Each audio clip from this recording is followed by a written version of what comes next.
আসসালামু আলাইকুম। আশা করি সবাই ভালো আছেন। চলছে মহা উৎসবের মাস বা মহা যে পুণ্য অর্জনের মাস, বেশি বেশি পুণ্য অর্জনের মাস, সেটা হলো মাহে রমজান।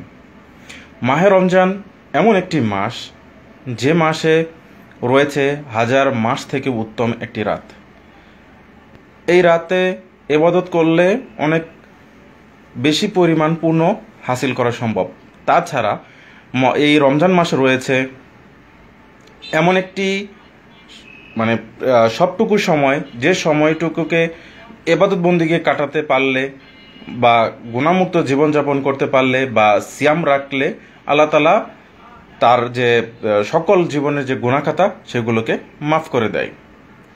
মহা উৎসবের মাস বা মহা পুণ্য অর্জনের মাস রমজান মাস, যেটা আমাদের মধ্যে দিয়ে অতিবাহিত হচ্ছে। এই রমজান মাসকে কেন্দ্র করে পবিত্রতা অর্জন করলে অনেক বেশি পূর্ণ এবং সব অর্জন করা যায়। এই রমজান মাসকে কেন্দ্র করে আল্লাহ তাআলা বিশেষ কিছু পদক্ষেপ গ্রহণ করে থাকেন, যা শুধুমাত্র রমজান মাসেই সম্ভবপর হয়ে থাকে। এটা একটা সুযোগ করে দেয় যে দুনিয়াবাসীর জন্য বা কবরবাসীর জন্য বা মানুষ বা জিন জাতির জন্য, কারণ মানুষ এবং জিন জাতিকে আল্লাহ তাআলা হিসাব নেবেন। এই পবিত্র মাহে রমজান উপলক্ষে আল্লাহ তাআলা যে বিশেষ কিছু পদক্ষেপ গ্রহণ করে থাকেন, সেই বিশেষ কিছু পদক্ষেপ গ্রহণের যে আলোচনা নিয়েই আজকের এই ভিডিওতে আলোচনা করব ইনশাআল্লাহ। যেমন এক নাম্বার যদি আমরা দেখি যে আল্লাহ তাআলা এই মাহে রমজান উপলক্ষে কি পদক্ষেপ গ্রহণ করেন। প্রথম যে পয়েন্টটা হলো যে মাহে রমজান উপলক্ষে আল্লাহ তাআলা প্রথম চাঁদ শুরু হওয়ার মুহূর্ত থেকে আল্লাহ তাআলা কি করেন, যে শয়তানগুলোকে শৃঙ্খলাবদ্ধ আবদ্ধ করে দেন।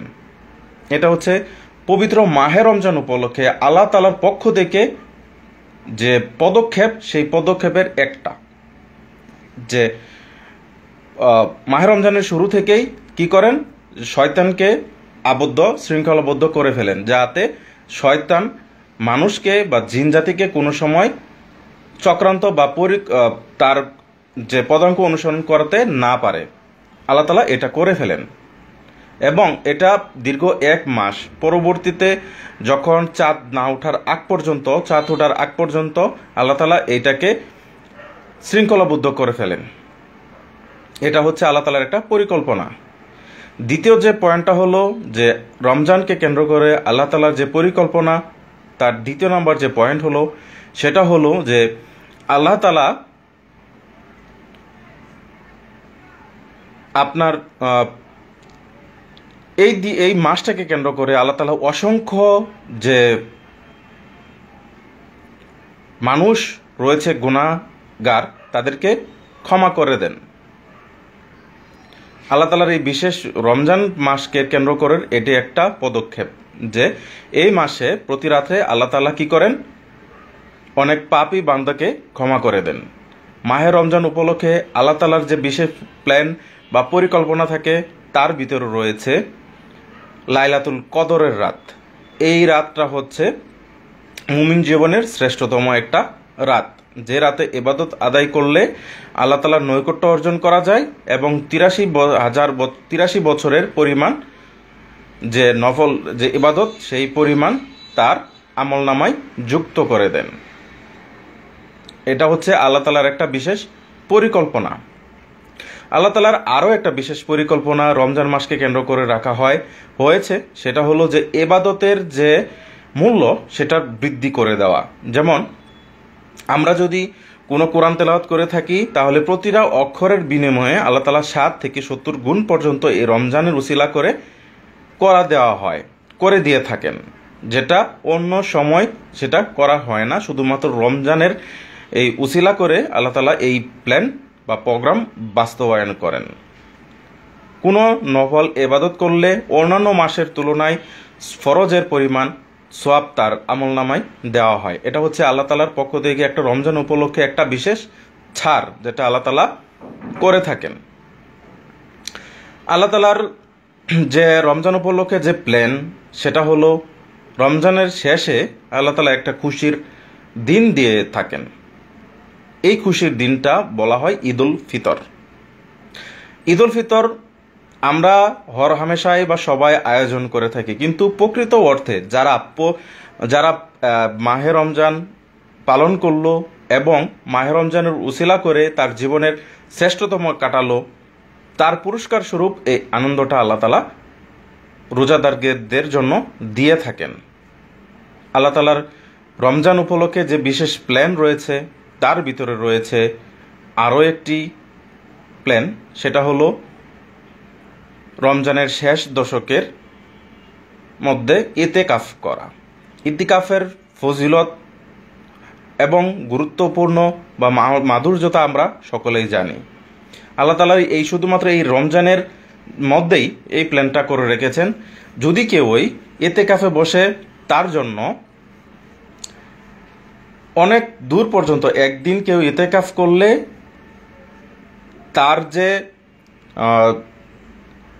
তার দূরত্ব থেকে, ওই ব্যক্তি থেকে জাহান্নামের দূরত্বটাকে বাড়িয়ে দেওয়া হয়।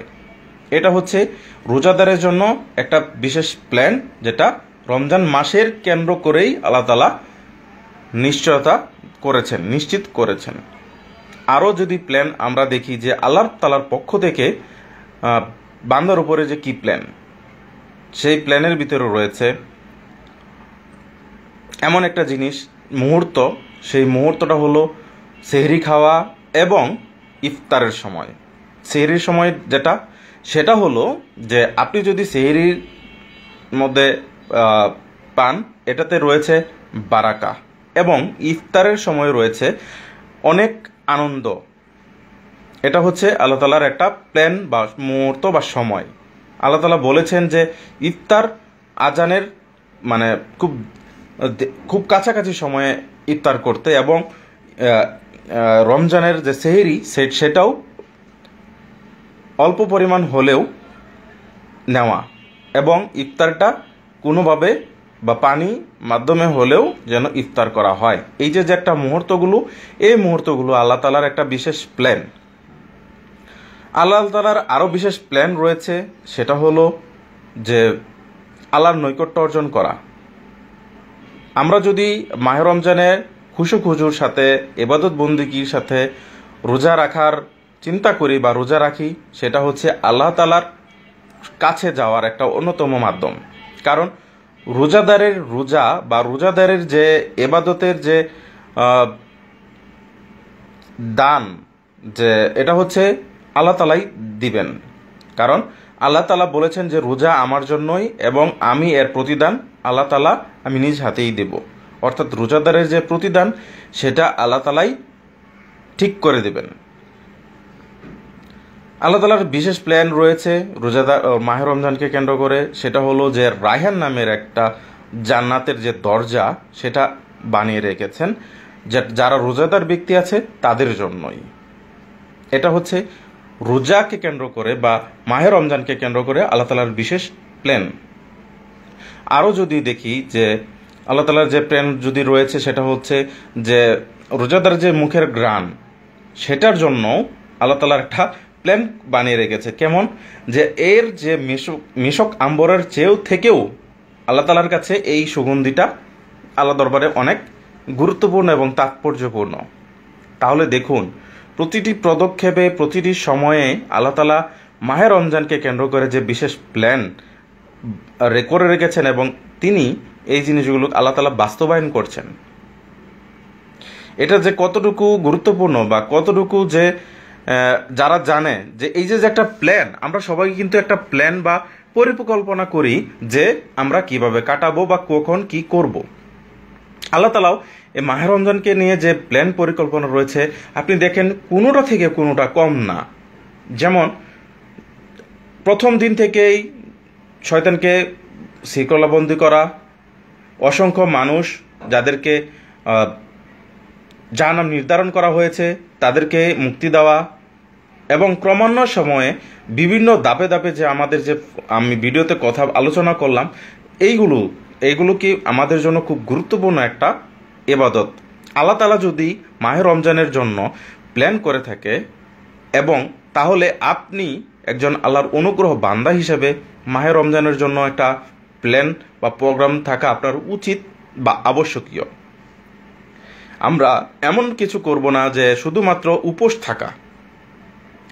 আমরা জানি যে আল্লাহ তাআলা প্ল্যান করেছেন, আমাদেরও ঠিক সেভাবে একটা প্ল্যান করে আল্লাহ তাআলার কাছাকাছি পৌঁছানোর জন্য একটা সুযোগ।